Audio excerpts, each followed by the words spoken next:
Pull 28 kills out of those two best of threes is going to remain to be seen, but here we go. Looks like we're going to go straight into the picks and bans, and you can see the KDA chart still very much favoring that of SK Telecom.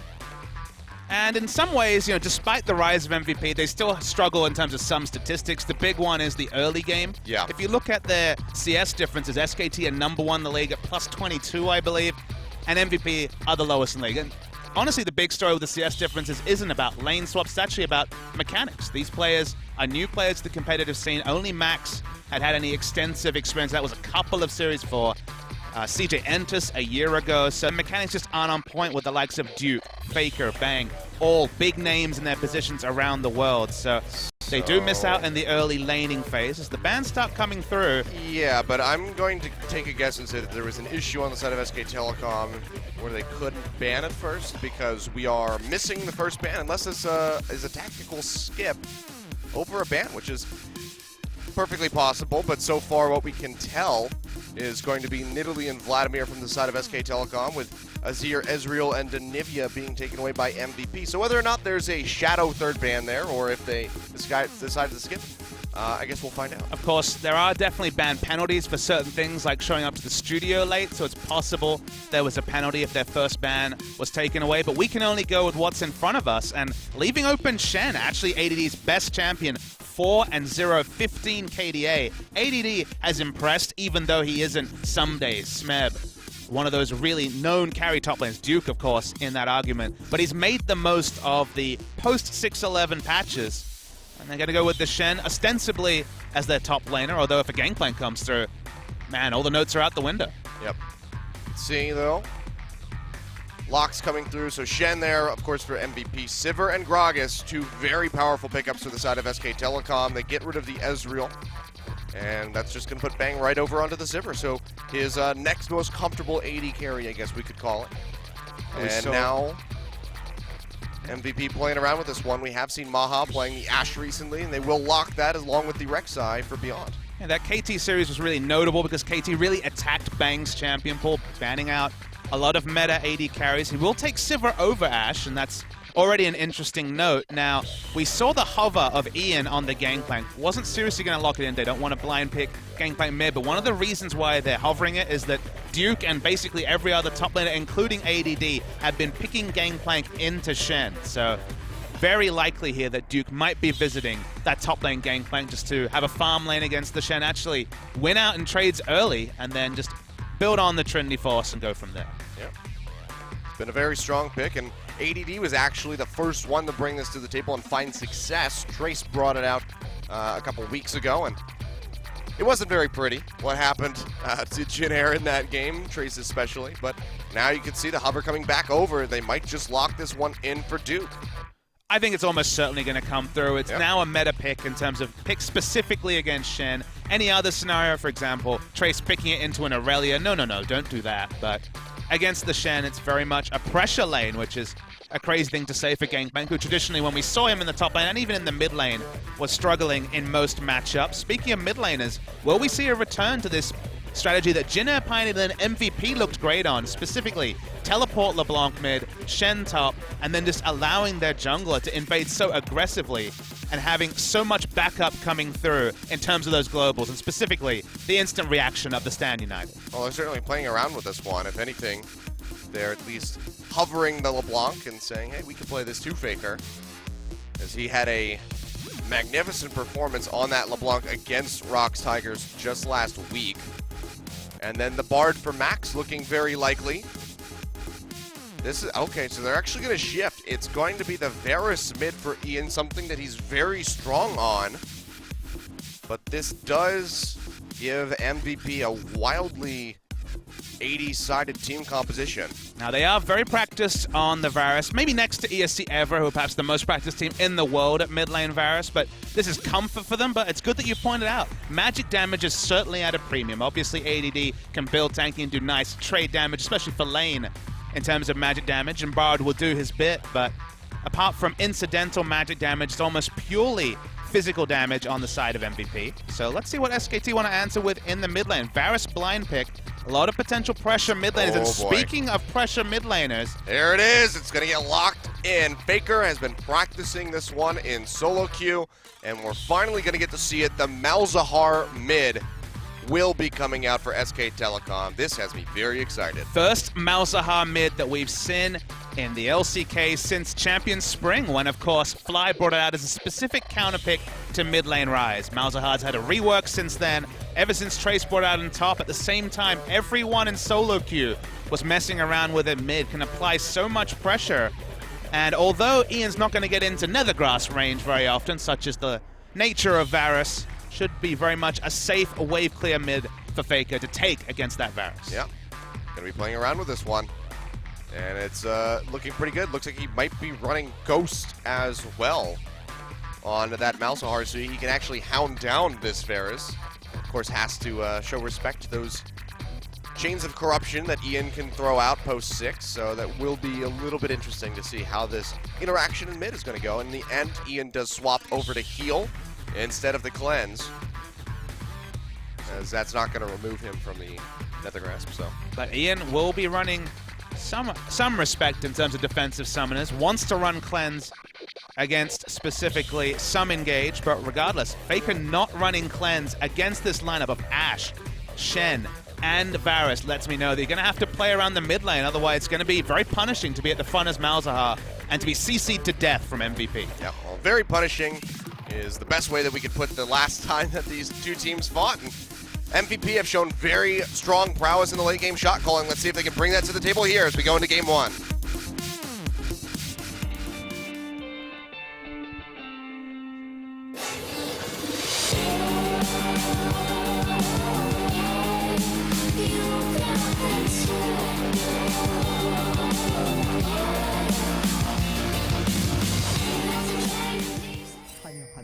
All right, Mountain Drake going to start things off for us.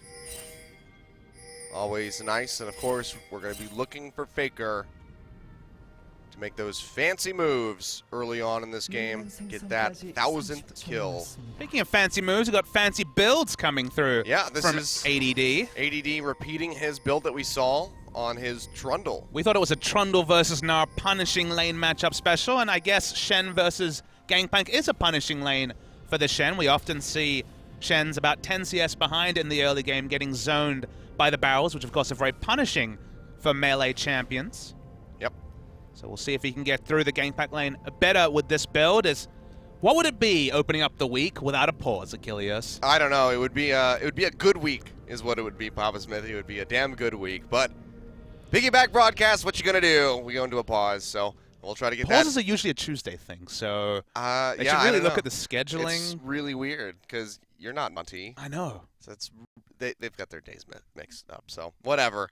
But yeah, we'll see what kind of pressure Faker's going to bring as soon as he hits that level 6 mark. I want to see how he plays this Malzahar, because we know that he's very practiced on it, but we don't know just how aggressive he's going to be. And I mean, Faker and aggression are kind of synonymous with one another, but is he going to go in for like a flash Nether Grasp to try to just like blow up Ian? Is he going to play back, let him get the tormented thoughts on him and all that kind of stuff, and like try to chip him down? I want to see what kind of style he's going to bring. Tormented thoughts. Tormented thoughts, whatever it is. Malefic visions. Malefic vision. It's the same thing. Yeah, okay, that's fair. It is the same thing, whatever. I've heard it called many different things. That's the broadcast-ready term, That's one. Yeah, we don't... Some of the other ones we can't say. We can use the other ones, because... They're bad, though. They're bad afflictions, let's say.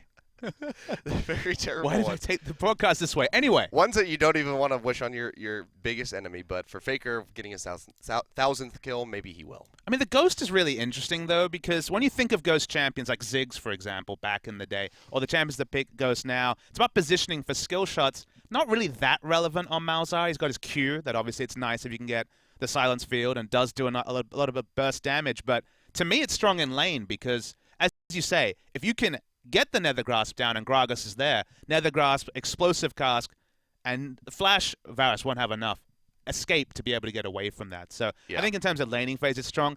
In terms of avoiding skill shots, so it's almost like the aggressive man's cleanse, because cleanse is if you get hit by a skill shot, but Faker advice, Korean advice, just don't get hit by the skill shot. You just dodge it. We heard the interview 2 days ago. Yeah, you know, about 50% of the people watching this can just do what I do. It's that easy. Oh, Faker. Doesn't know his own value. Yeah. Advertises dream. Doesn't know his own value. He's just very humble Sure. What it is. He's underselling himself and making everybody else look like fools simultaneously. Yeah, the worst kind of person. Yeah. But, yep, not sure what's going on. Haven't seen anybody disconnect or try to reconnect, so could just be a tech issue.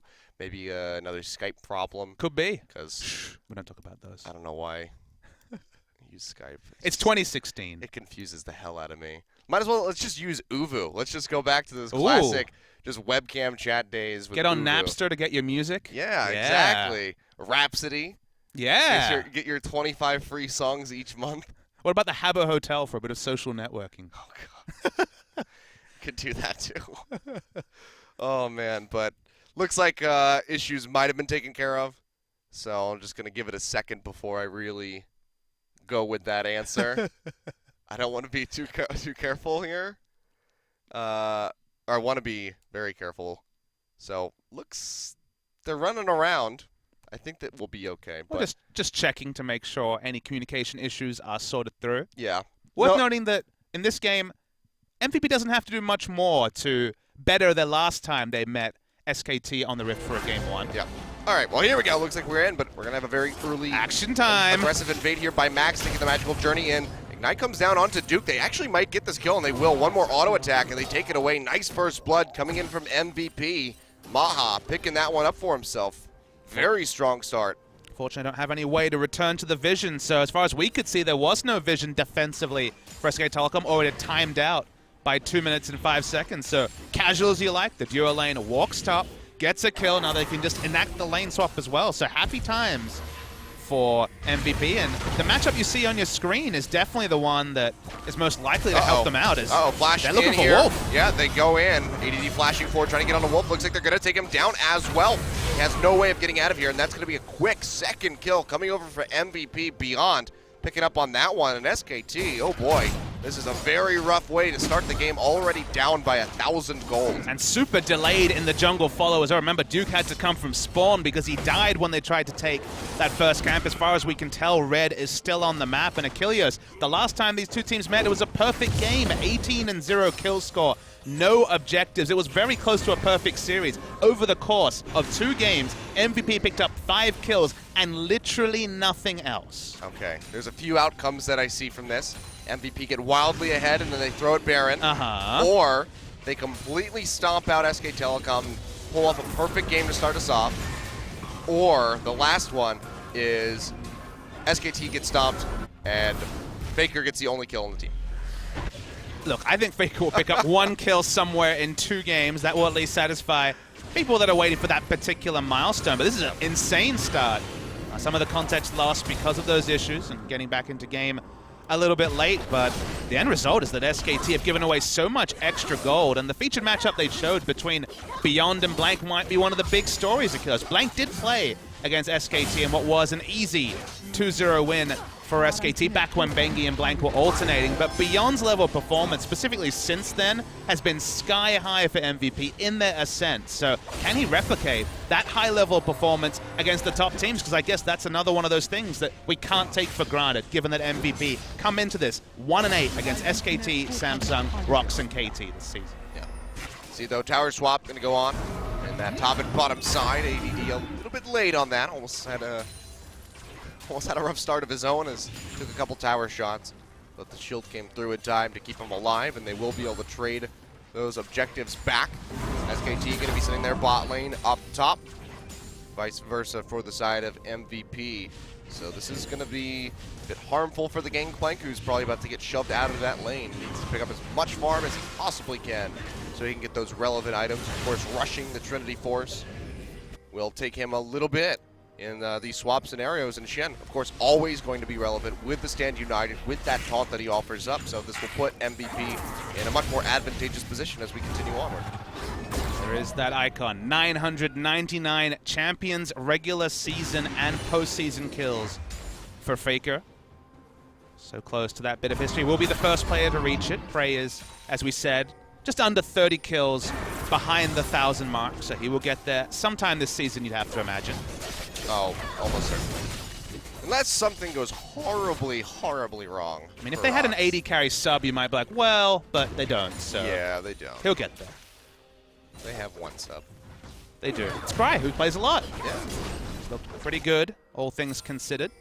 The double turret swap hasn't been something we've seen so much recently, because it's been much more of one turret going down, then matching of lanes, but we are going to have very extended top and bot lanes with outer turrets down in the next couple of minutes, and MVP.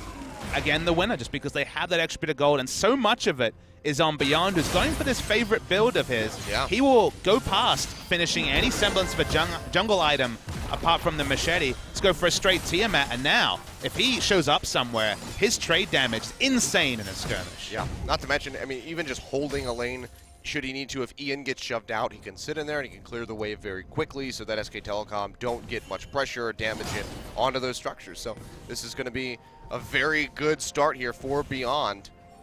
Already picking up that kill, and of course he is just the second place MVP. Watch this damage. Ahead of Faker, and yeah, pushes in, takes that Wolf Spirit away. We'll get a good chunk off of Blank's HP bar. Significant thing is that there's no 2v2 involving junglers that SKT can win at this point. Until level 6 comes around and you can maybe get the turret involved with an explosive cast. Beyond is so far ahead that will really help some difficult lanes. I mean, ADD is still on Shen versus Gangplank. They will eventually enter lane 2v2, and that naturally is a lane that Gangplank has won pretty significantly whenever we've seen the matchup. So important that Beyond is able to help out that lane, or that they make plays around the map and take advantage of the Stand United that will be available in the next couple of minutes. Yeah, this is going to be rough, though, starting out for Duke, who does just have the call as the first item, so can't even start really advancing towards that Triforce build for a little while.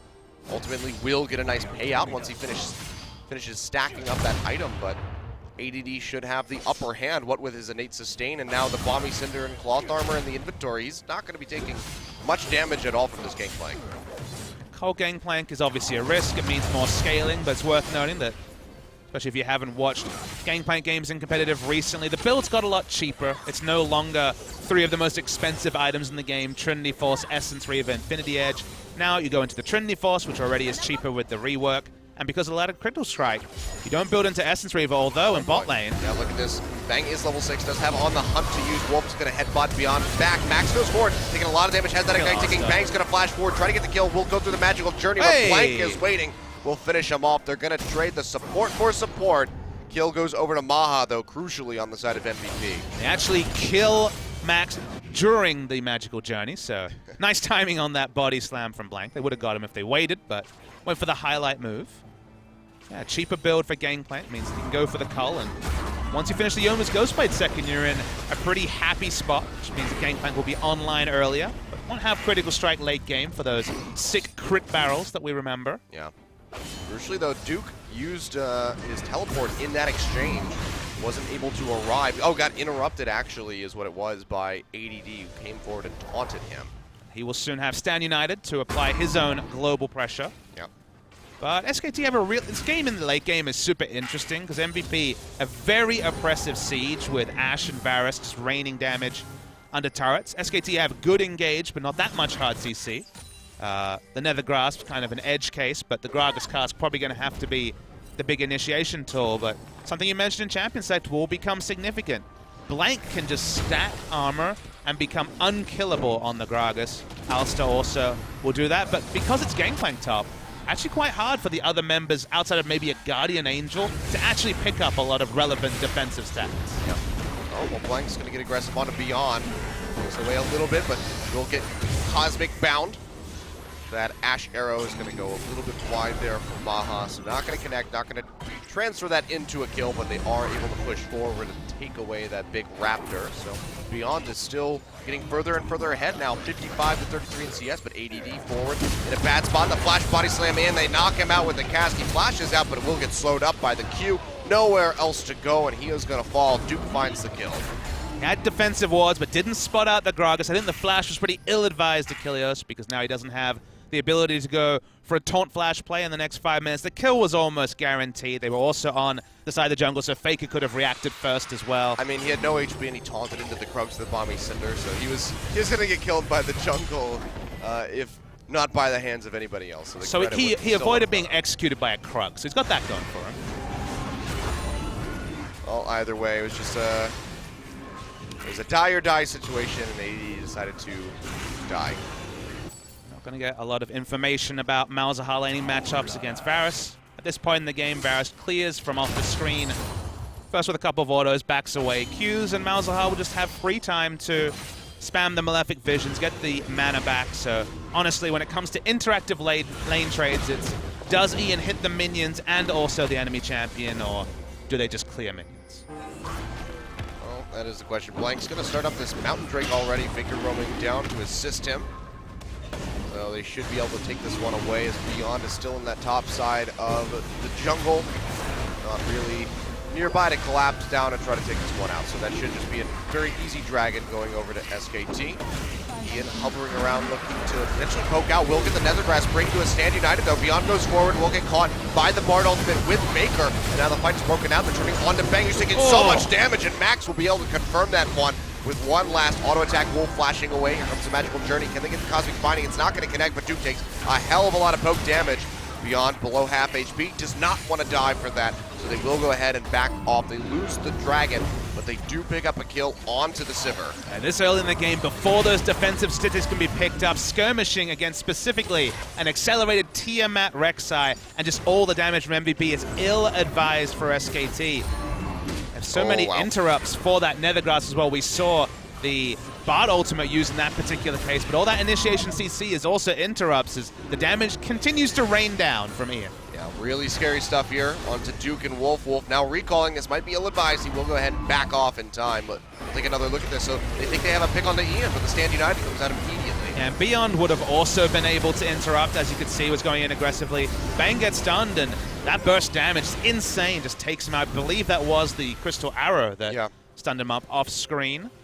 ADD makes good use of his first stand united, and yeah, Faker finding an actual time to full channel his ultimate with so many ults and CCs available to MVP. It's going to be tricky. Yeah, I mean, the knock up from the Rek'Sai, the taunt from the Shen, the Ash Arrow, the Bard Stuns with the Cosmic Binding, not to mention the ultimate. This is just it's going to be a tough one there from Faker. I mean, of course, he does have that passive that will help work in, but even then, he won't be able to get a full channel off. I do not believe that Ian's Chains of Corruptions interrupt because they're a snare. No. In the past, when I've seen those interactions, they don't interrupt, so I'm going to proceed in assuming they don't. So it's, at least in terms of the lane situation, that's good for Faker. Yeah, I don't believe that will. But I mean, at the same time, Chains of Corruption, really short cooldown as far as ultimates go. Sure. If he sees Faker ghost up and start moving toward him, he can just throw the chains willy-nilly, back off safely. And it'll make it really hard for Faker to get in range, in lane, to actually get that ultimate out. Beyond spotted on a ward, but not interested in ganking the Gangplank. Just happy to continue power farming. Wow, almost doubling the CS of Gragas in the jungle. Someone had to lose out when those 2 kills happen. Lanes were in bad spots. At the beginning, it was Wolf, who was only level 2 because he was finding no experience. But it was also the Gragas that was 3-4 camps behind Beyond, and that lead has only grown for Beyond. Time to Flame Horizon the enemy jungler. I mean, I don't get too excited about Beyond when it comes to these just ability to outplay the enemy jungler, because he's done this so consistently this season. I mean, that shows that's why he's our second place MVP. Just one MVP nomination ahead of Faker, who just recently caught up with that double MVP nom that he got against KT Rolster. Hasn't got that 1 kill yet, though. Kilios. Only 2 on the board for SKT. Still early days, but who will be the person that will be one half of a famous statistic? Faker's 1,000th champion kill. His 1,000th victim. I don't know. Big question mark on that right now as SKT are still struggling. 4-2. Here we go. Beyond going to get engaged on. It's going to be the Stand United coming through, and now they might find Blank, who does flash away from the taunt. Will get out. Here comes the arrow, though, and it finds Wolf. Cleanses that one off with the Alistar ultimate. They take the Magical Journey out to try to exit. Faker not able to find anybody with that Nethergrass. Goes for it, but he's really low. He finds Ian. Bard ultimate comes through, but it's too late. They kill off the Varus, and that does not go over to him. So it's not going to be his 1,000th kill yet. Why is it so hard to say? ADD, though, still getting chased up. He's in a pretty bad spot. The barrel coming down. Can they save his life? The shield's there. The dodge build. They actually take out Blank. Wolf comes in there with a double headbutt pulverize. Knock up, and now Max arriving, just trying to answer with one more kill. Not going to be able to find it, but looks like they might be able to get Wolf, who has nowhere really to retreat. And he's just running around. Headbutts backward. Can he get out? No, that's not going to happen. Prey Seeker plus the volley. They take him down, and that's 2 more on the board for MVP. So all in all, it's a 2 for 2. And when all things shake out, a lot of the gold going to Gangplank on the side of SKT. So 3-1, now comfortably got that Trinity Force even before. This is really aggressive. The call comes in, but this is an aggressive move like you mentioned, but they're happy to skirmish when Beyond's involved. Level 10s are over-leveled, gone for an offensive build. They get out, so that's all the AoE damage negated that really punishes melee champions. Bang comes in with ultimate, Faker with his flash. One person that's pretty easy to take out is Ian, and thusly is taken out, but then SKT kind of over-pursue, and they're not on the same page. You look at your mini-map, Sivir and Malzahar are not interested in pursuing this aggressively. Only Duke is a true damage dealer here, so they shouldn't be that surprised when first Max is able to open up, and Ashe also on the back end. So SKT, I think you actually saw this also in their series against KT. The communication between the 5 hasn't been as on point as we remember in past iterations of this lineup. Yeah, and MVP, if we know anything about them from recent weeks, is that their communication in the late game, their shot calling is so on point. Their Herald being taken. Ooh. Ian almost was able to take that one away. Will throw the Change of Corruption, find Duke, but he's able to cleanse that one off with the Aron. Wolf goes forward, pops his ultimate to cleanse off that Ashe arrow. Beyond getting Nethergrass, pops up, 2 with his Unburrow, and they're going to take down Duke. Beyond looking like he's going to fall, and he does. The Malefic Visions claims a victim, and that's going to be Faker's 1,000th kill, but the fight continues as MVP moves forward. Bard ultimate comes out from Max, finds 2. Faker and Bang locked up, flash away from the Cosmic Binding, but ADD answers on the blank, and the members of SKT are falling very low. Bang looking like he's going to fall, and he does that kill, going over to Ian, and now Faker, the last one to fall, will get taken out by Ian with one last auto attack. All in all, it's a 4 for 4, a very messy scrap of a fight, but MVP still do come out on top. So close, a lot of aggression from MVP to keep re-engaging the fight. They realize how strong Beyond and ADD are and how early in this game armor isn't a statistic they have to worry about. So tracking over the fight, Beyond eats the ult, but he's not going to be defensive. Flashes aggressively. They take down the Gangplank, who you have to remember had most of the gold. But this is where things get a bit hairy for MVP, is that Ian and Maha, although they're very healthy, are so far behind that they're not doing damage during the extended chase. You can see they're zoned out. Nice play from Wolf to stop them from doing more damage. And Faker on the backside gets a kill, gets mana back, remember, from the Malefic Visions, picking up a kill, then a second. They don't have vision of the brush, and that's why multiple members have to fall, taking down Faker. And Beyond is the 1000th victim of Faker on a new champion. He has not played Malzahar in a competitive game, but 2-1 and 3, and after that solo queue spam, no one had any questions about the mechanics of Faker on Malzahar. That's true, but SK Telecom still looking a little shaky. Wolf doing a good job to disrupt that backline, as you said, but it was still MVP coming out equalizing in kills for a 4 for 4. They did not get the Rift Herald, but they still are ahead in gold and ahead in kills. And if they can keep translating that into objectives, perhaps this new dragon that has just spawned, they could very well come out on top of this. It's going to be another Mountain Drake, so something that SK Telecom certainly wants to get their hands on. Let's see where the itemization goes from Beyond. Most of the season we've seen him go for very selfish itemization rather than going for things like Locket. That's largely been a support item. Given the nature of the items right now for Max, it looks like if they are going to pick up an Aegis MVP, it's going to be delayed on the support, or perhaps it will be Beyond picking it up. You don't love picking up Aegis against really only one true magic damage carry. Obviously, Gragas does magic damage himself, but it's only really Faker. But Faker's got a good lead, so I think they need that Aegis to really guarantee these fights. Well, MVP just going to push forward, get some good damage in onto that tier 1 in the mid. Had they had that first Mountain Drake that SK Telecom picked up, that could have potentially been enough to go push in, take the tower. But now we can see MVP do have the fast track onto this dragon. Duke's still on the top side, splitting up, has the Cannon Barrage and the teleport available. So SKT could answer this, and it looks like they're looking to do just that on the hunt now. Pop, the dragon will go over to the side of MVP, who do have a decent opportunity to get out of here. Yeah, the arrow comes through on the Wolf. He will pop that Alistar ultimate. Blake just going to get blown up by Beyond, takes him down. ADD getting Nethergrass by Baker, but the Bard ultimate comes through to interrupt yet again. The Shen flashing away, but the Malefic Visions are there to kill him. And now Beyond still hot on the heels of this Malzahar. Can't quite get into range to finish off Faker, but he will get out alive. So it's going to be a 1-for-1 for the Dragon going over to MVP. 1-for-1, like you mentioned. I think ADD over pursued, just died to a second Malefic Visions after tanking the Nethergrass, so maybe a bit of inexperience playing against Malzahar and his cooldowns, but a 1-for-1 in a Drake, you'll definitely take that if you're MVP.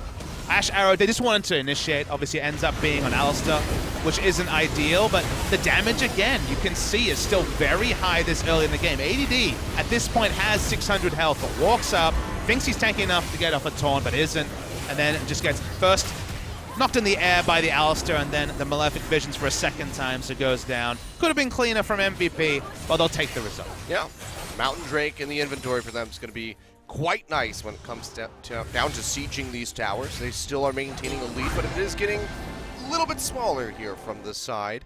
And it's all SK on Beyond, Achilles. Look at his score, 4-1-3, double CS, 2 levels over his enemy. You have to say most of this gold is on Beyond, so it's on his positioning in fights, because he's the frontline tank. You'd think it would be the solo lane Shen, but level 11 behind the gangplank. Definitely on the lower end in terms of CS. 125 at 21 minutes isn't great in any carry role. So for now, Shen tanking on a budget. Boy. Well, look at this. Beyond is just going straight in onto Faker. Stand United there, as well as Max. They come forward. Max takes the kill. Not necessarily where you want that one to go, but meanwhile, down in the river, Ian getting jumped on. The cask from Blank used to knock him into the team, and Bang will find a kill. Nicely played there by SKT to fire back and get one, but they're going to lose a tier 2 in the top side. Yeah, we'll get solo farm on the gangplank, but obviously the turret trade isn't ideal. They're going to continue pushing here, MVP. They're splitting bot too. So they could lose 2 tier 2s, but they're losing an inhibitor tower up top, potentially. That's smart from SKT. I heard the cannonballs, and I had to assume they were in the top lane. So they end up getting a really nice trade and damage also onto this bot lane turret. So MVP MVP get this. thwarted by the global from Gangplank, and like you mentioned, ability to spam out those Trinity Force procs, putting out the barrels means that they get 2 inner turrets as a result. Yeah, so that is actually going to swing SK Telecom into a gold lead for the first time this game, albeit a small one. It's only 500 separating these teams, but very good and concise shot calling there from SK Telecom to stop the bleeding and pick up a plethora of objectives and not even losing that inhib turret up top. Gangplank's going to go back. He's going to have Youmuu's Ghostblade. You'd have to imagine at this particular point, yeah, does go and finish it. And then you kind of worry for MVP because you look at where the gold is. Love the gold on Beyond.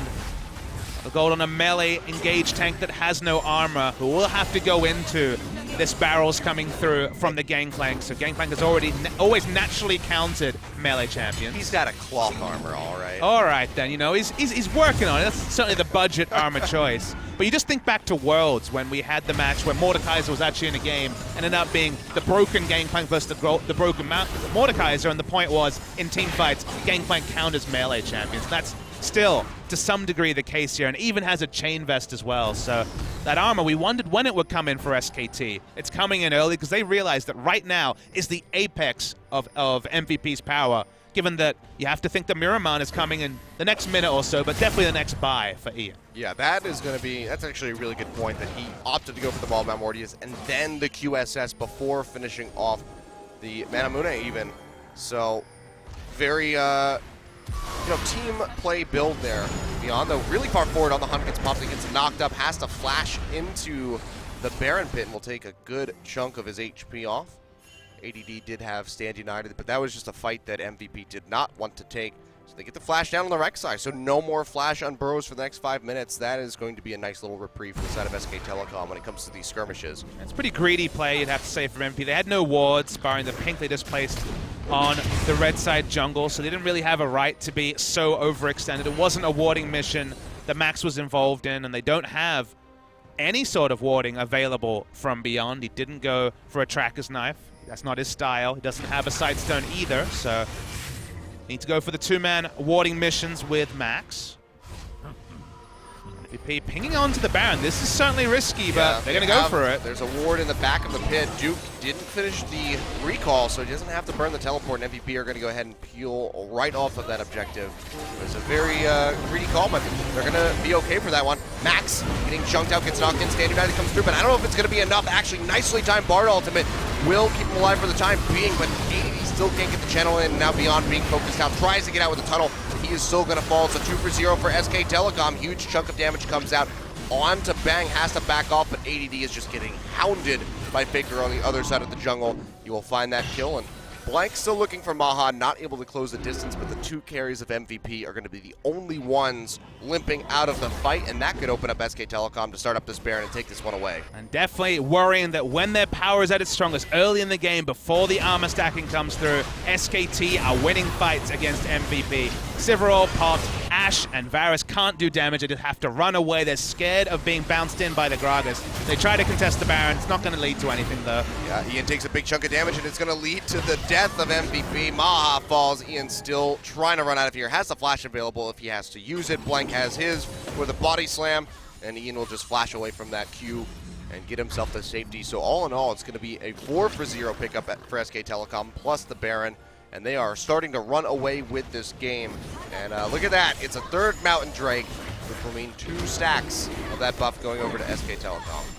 It's just worrying times for MVP. They really need to make the game felt in the early game when Ian and Maha had their combat stats and SKT were just building damage themselves, Trinity Force on Gangplank, for example. But we see the fight, Max takes so much damage and also ends up having to take the Stand United just to die in the front line anyway. So basically a wasted cooldown from ADD. The Shen did not contribute very much, and this is what happens when your front line's not tanky enough.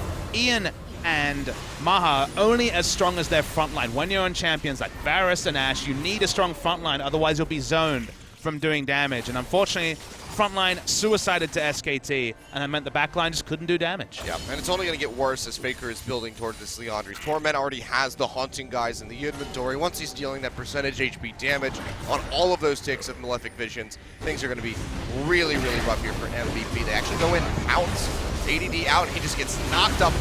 Bar ultimate comes out, we'll keep him alive for the time being. Beyond going to be looking for the knockup. Wow, the Ashe arrow coming in way too early, not going to connect with the stun. That's going to be 2 members of MVP falling yet again to SK Telecom. And they will very easily be able to take this tier 2 tower. So all of the outer towers of MVP have fallen. And SK Telecom are looking poised to win this game, where just a couple minutes ago, maybe 10 minutes ago, things were looking very drastic for them. The item timings, the early ones were supposed to be better for MVP, but they ended up being just more consequential from SKT. An item like Dead Man's Blade, Gangplank walks anywhere near Ashe and Varus, and they basically have to flash defensively to respect things like a flash, body slam, ultimate engage. They're going to try and get 2 inhibitors before ADD and Beyond respawn, but AD and Beyond are the frontliners, so SKT can do whatever they want. Yeah, they might actually... Yeah, they're just going to take the inhibitors. So maybe they get a little bit greedy, try to poke out here, but they will go ahead and opt to back off, spend all of this gold that they just netted for themselves, and we should see some very big items coming through from the members of SK Telecom now, which will make it all but impossible for MVP to win this match. I think MVP were so close to drafting the perfect draft. When they were going for the LeBlanc, you factor LeBlanc in, you've got the mixed damage, LeBlanc, Shen, and Beyond. You know, think of the game start we had here where Beyond was a monster early. Beyond with the pocket Shen ultimate, Beyond with a lane pressure champion like LeBlanc with teleport. He could do whatever he wanted on the map. SKT would have been on the back foot for so much longer than they ended up being in this game. But now we have the result where you have no escape Varus, no escape Ashe, Shen, and I guess you'd have to say Beyond falling back behind in terms of being able to be tanky to the lineup they're against.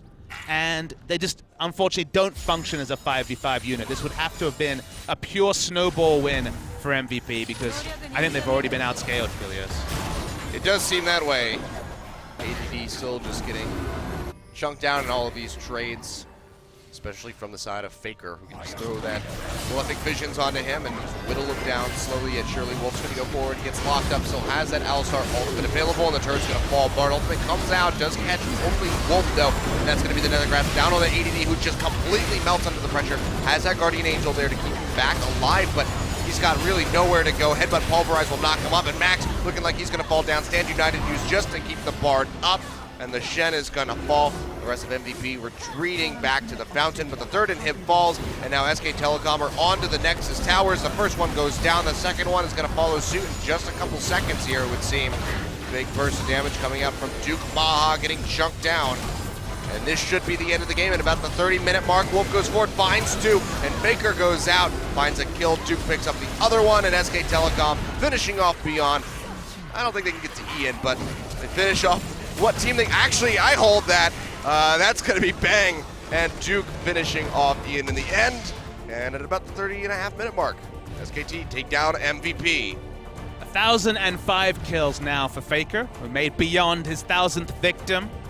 MVP played a lot better, we have to say. They did. I mean, it's very easy to play better than being perfect games, so that sounds a bit ironic, but they played better. The comp, I think, held them back. We talked enough about that. The numbers there, very good. The first debut of Malzahar looked strong from SKT. They made it work.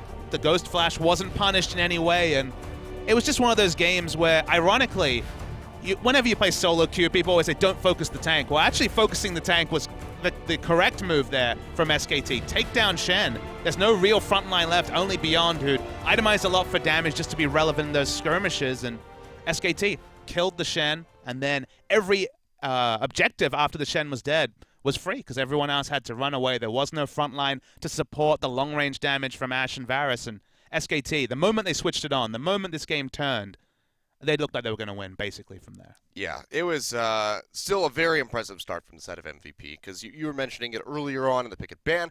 Their early game is definitely their biggest fault, and they had a superb one. But surprisingly, the end game just started slipping out of their fingers. They couldn't keep hold of it, and they just gave up too much ground to SK Telecom, and if you do that, more than likely they're going to be able to run away with it as they did there, finishing out the first match in about 30 minutes. And now the big question is going to be, what does MVP do to differentiate? Is that Malzahar going to draw a ban as SK Telecom do swap over to the side of, on the blue side? They could first pick it if they really feel so inclined.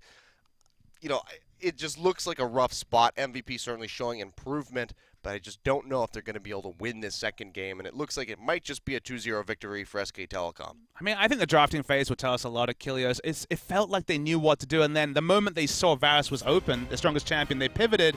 The LeBlanc could have done a lot of work, but the Varus struggled a bit. Well, hindsight's 20/20. We'll see what MVP can piece together when we come back from a quick break. We'll have Game 2 coming up in just a few.